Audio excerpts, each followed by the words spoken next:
Move your feet, change your perspective. Zoom in, change your crop.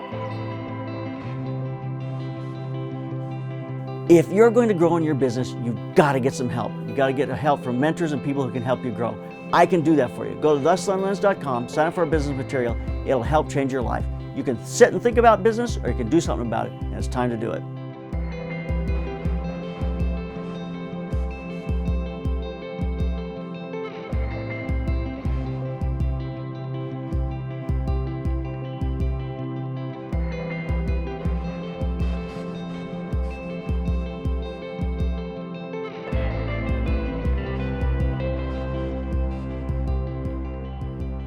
Hi, this is JP Morgan. Today on the Slanted Lens, I'm going to talk about a photograph I did last night with my brother down at Echo Park. My brother's a real estate agent here in Los Angeles, and I did a photograph of him with the LA skyline in the background. He wanted that to represent him working in LA. But now the issue became, how large do I want that LA city skyline to be in the background? I have complete control on that, depending on what lens I choose to use. So let's take a look at the difference between zooming in with a zoom lens versus getting up and moving your feet and drawing closer to your subject matter, and how that changes the perspective of the background in relationship to the person up front. So first off, I set up my camera and I'm going to start to just simply zoom in. I'm on a wide lens here, 70 millimeters. That skyline is way back there. I'd like my brother and the skyline to get bigger. So I zoom in from 70 to 100. I go to 135. As I go to 200 millimeters, the background is larger, but the relationship of my brother to the background stays exactly the same. That's simply because I've cropped in. I have not changed the relationship of my background to my foreground. So when you zoom, you can't change the relationship of the background to the foreground. It always stays the same. But if you want to change the perspective of the foreground to the background, if you want it larger or smaller in the background, you've got to move your feet. The principle is keeping your subject the same size in the frame. If you let him change, then it changes everything and it becomes a little more complicated. So if you keep him the same size of the frame, as you walk in and widen your focal length, the background goes further away.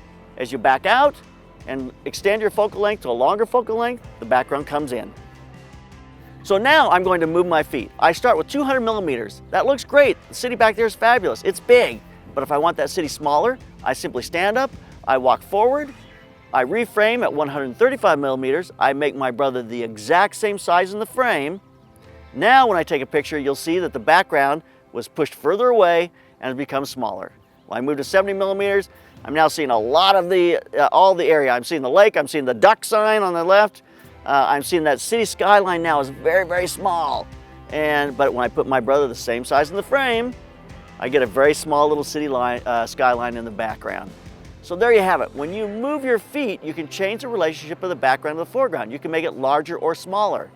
If you have something you don't want to see in the background and you want to crop into it, then back up and go to a longer focal length. If you want to see more of the background and make it seem further away, like he's looking at the vast city and it's way out there, move forward and go with a wider lens, and that'll push that background away from him further, but you got to make him the same size in the frame. So I can't see enough of the downtown buildings with Kelly here, and so I can move him and that'll help change my perspective. I will back him up to the sidewalk, and now my angle of view on my lens is going to get past that sign on the side that's driving me crazy.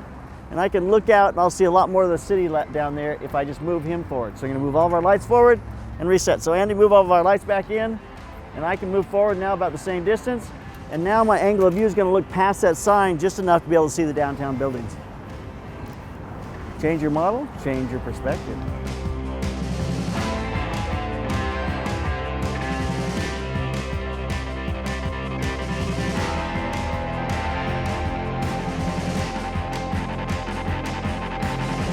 Yeah, these look great. We're getting a great reflection in the water now. Okay, there's the hair. It's looking good. Just looking out now. So there's a look at how to change the perspective of your foreground to the background by changing your feet, changing your focal length. Remember, change your feet, change your perspective. Change your zoom, simply cropping. So keep those cameras rolling, keep on clicking. April is officially backup month here at the Slanted Lens. We want everyone to back up their data, and to help you, we're going to give away 2 6-terabyte LaCie drives. One for your prime, one for your backup. So go to theslantlens.com where you can sign up to win those 2 drives.